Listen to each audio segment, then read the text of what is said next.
Introduction. What is data? A set of facts or figures from which conclusions can be drawn. Data is plural of datum. Numerical data helps us to classify and analyze data for further action. Data is a collection of facts. Types of data. Primary data, secondary data. Data which are not originally collected but obtained from published or unpublished sources are called secondary data. Objectives. At the end of this lesson, you'll be able to identify data and its types, identify class intervals and its types, solve histogram, solve circle graph, solve probability. Pictograph. Representing numerical data by using pictures or symbols is called a pictograph. Pictographs are easy to read, express large number of data, but cannot express exact values. This is the pictorial representation of games selected by people in a colony. Bar graph. A bar graph is another form of graphical representation of data showing quantity of data according to the length of the bars. These bars can be either horizontal or vertical. This bar graph represents ages of different animals. From this bar graph, we can get the age of animals. Comparison of data. We can represent two sets of data in a bar graph. This bar graph shows average monthly expenditure in 2006 and also in 2007. This type of graph is called double bar graph. We can compare two sets of data using this double bar graph. Frequency distribution. Types of data. Raw data. Raw data is a collection of initial observations not yet organized. It is the information we get when we do survey. It can be classified into two types: discrete data, continuous data. Discrete data. Such data can be very precisely measured in whole numbers. The number of children in a family and size of shoes are some examples of discrete data. Continuous data. Such data can have any value between two whole numbers, that is, it can be measured with absolute accuracy. There will always be some error. Weight of students in a class and temperature in a city are some examples of continuous data. Frequency distribution table. Look at the following data. It tells you the performance grade of the students in a month: 6, 5, 6, 9, 7, 4, 2, 4, 7, 8, 3, 4, 9, 8, 2, 3, 5, 9, 7, 8, 9, 7, 5, 6, 7, 7, 4, 4, 7, 8, 3, 4. From this data, we know only the performance grade of the students in a month. Let us form a table as follows. This table shows clear picture of the given data. From this table, we come to know the number of students in each grade. This table is known as frequency distribution table. The number of times a particular observation occurs in a given data is called its frequency. A frequency distribution shows how frequently a particular item occurs in a group. Frequency distribution table using class intervals. Example. Given below are marks scored by 30 children in a class in mathematics. The following points should be kept in mind before grouping data into class intervals. 1. When you group data into class intervals, the most important factor that you have to take into consideration is the range of the distribution. Find out the difference between the largest and the smallest observations. Largest value is equal to 98. Minimum value is 3. Range is 98 minus 3, which equals 95. 2. The number of class intervals should not be too many. At the same time, they should not be too few in number. There could be from 5 to about 20 class intervals. 3. Based on the above two factors, you will have to choose the width of the class intervals. You should choose this width with great care. It should not be so wide that the significance of the data is lost, nor should it be so narrow that the number of intervals is too many. Only you can decide the optimum size of the interval. Let us take the width as 20. 1. The number on the left of class intervals is called the lower class limit, and the one on the right is the upper class limit. 2. The difference between the two limits gives you the width of the interval or the class size. The mid-value of each class interval is called its class mark.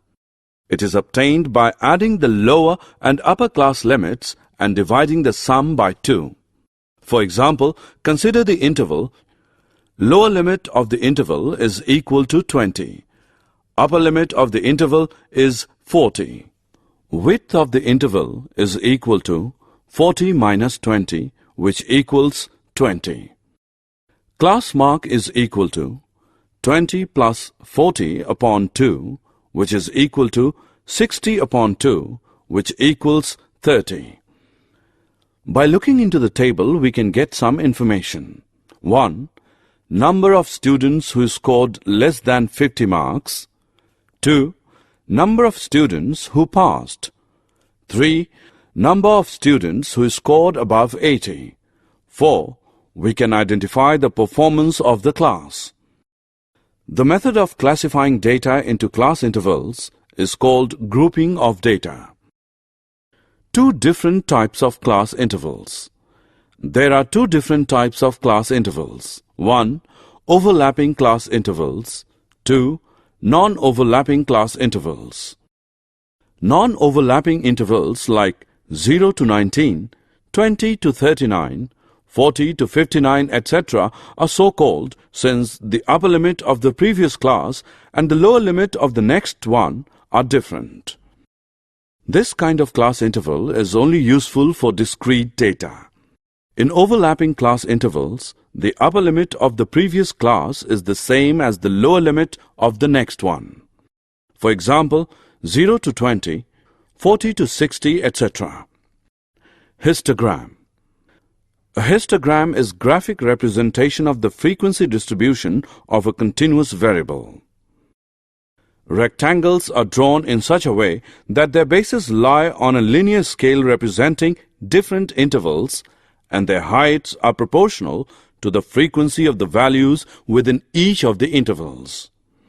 Example: given below is a frequency table and the corresponding histogram showing the number of employees in a particular factory according to their income. Solution: frequency table showing 100 employees in a factory according to their income level. If you have a good look at the histogram given above, you will notice that 1. A histogram looks like a bar graph, but there is no space between one bar and the other. 2. The histogram has a title. 3. On the x-axis, the class intervals of the grouped data are shown. What the distribution depicts is also written below it. 4. On the y-axis, the frequencies for each class interval are shown. 5. On both the axes, suitable scales are taken. 6. The heights of the rectangles drawn are proportional to the frequencies of their classes. Circle graph. A circle graph divided into pieces, each displaying the size of some related piece of information. Circle graphs are used to display the sizes of parts that make up some whole. Circle graphs are also known as pie graphs. Example 1. The favorite colors of students in a school is given in the following table. Before representing it in a circle graph, we have to do the following steps. 1. Find the whole parts. 2. Count the number of groups. 3. Find what fraction of each group has as a whole. 4. Find the central angle and draw the graph according to it. Solution. Total number of students is equal to 200. Number of groups is equal to 5. Fraction of students who like red color is equal to 37 upon 200. Central angle is equal to 37 upon 200, that is 360 degrees, which is equal to 66.60. Fraction of students who like green color is equal to 26 upon 200. Central angle is equal to 26 upon 200, which is 360 degrees, which equals 46.80. Fraction of students who like blue color is equal to 30 upon 200. Central angle is equal to 30 upon 200. 360 degrees is equal to 540. Fraction of students who like yellow color. Fraction of students who like yellow color is equal to 39 upon 200. Now central angle is equal to 39 upon 200.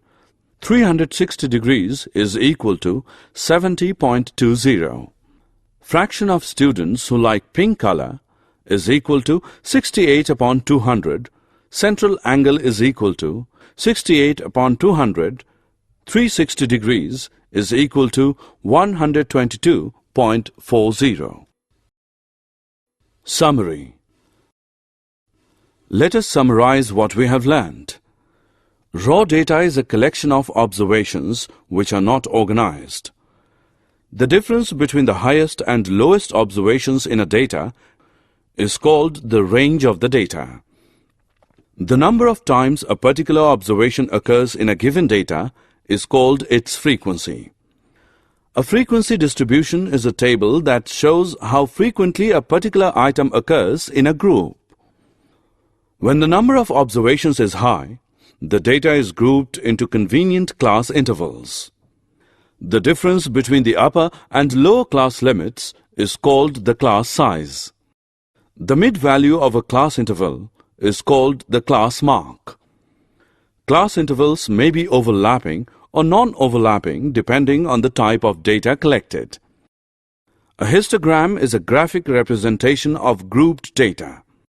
It consists of rectangles with class intervals as the basis and the corresponding frequencies as heights. An experiment is a situation involving chance or probability that leads to results. An outcome is the result of a single trial of an experiment. An